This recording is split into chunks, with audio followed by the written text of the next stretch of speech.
কলকাতা শুধুই শহর নয়, এটা এক অনুভূতি।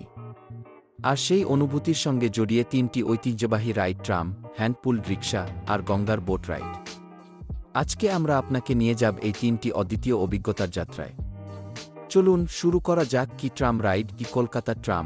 এটি শুধু একটা বাহন নয়, বরং এক চলমান ইতিহাস। 1873 সালে চালু হয়েছিল ঘোড়ায় টানা ট্রাম, আর 1902 সালে এ চালু হয় বৈদ্যুতিক ট্রাম। এটা এশিয়ার একমাত্র সচল বৈদ্যুতিক ট্রাম ব্যবস্থা। শহরের কোলাহলের মাঝে ট্রামে চড়ে আপনি ফিরে যেতে পারেন অন্য এক সময়ে। চোখের সামনে দিয়ে যাবে রাজবাড়ি, পুরনো দোকান আর গলির ইতিহাস। ট্রাম চলাচল করে এসপ্ল্যানেড, গড়িয়াহাট, শ্যামবাজারের মতো এলাকায়। টিকিট খুবই সস্তা, অভিজ্ঞতা অমূল্য। হ্যান্ডপুল রিক্সা গিয়ে এই রিক্সা আপনি পৃথিবীর আর কোথাও পাবেন না।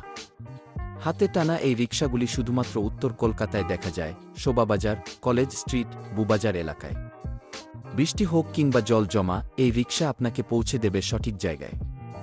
অনেকে বলে এটা অমানবিক, কিন্তু অনেক চালকের জীবন এটার উপর নির্ভর করে। যদি কখনো চান শহরের গলির ভিতর দিয়ে ধীরে ধীরে চলতে, তবে এই রিক্সাই উপযুক্ত গু।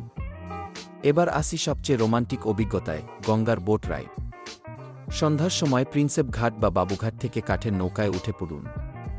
সামনে গঙ্গার ঢেউ, আকাশে সূর্য অস্ত যাচ্ছে, পেছনে ঝলমল হাওড়া ব্রিজ। এই অভিজ্ঞতা শুধুই চোখে নয়, হৃদয়েও গেঁথে যায়। 1 ঘন্টার রাইড, মাত্র 30 বা 50 টাকা। স্মৃতি অমূল্য। এই ছিল কলকাতার 3টি চিরস্মরণীয় রাইড অভিজ্ঞতা। আপনি কোনটা উপভোগ করেছেন? নিচে কমেন্ট করে জানাবেন। ভিডিও ভালো লাগলে লাইক দিন, শেয়ার করুন আপনার বন্ধুর সঙ্গে, আর সাবস্ক্রাইব করুন ইকো কথা চ্যানেল, কলকাতাকে জানার আরও গল্পের জন্য। ভালো থাকবেন, আবার দেখা হবে গি।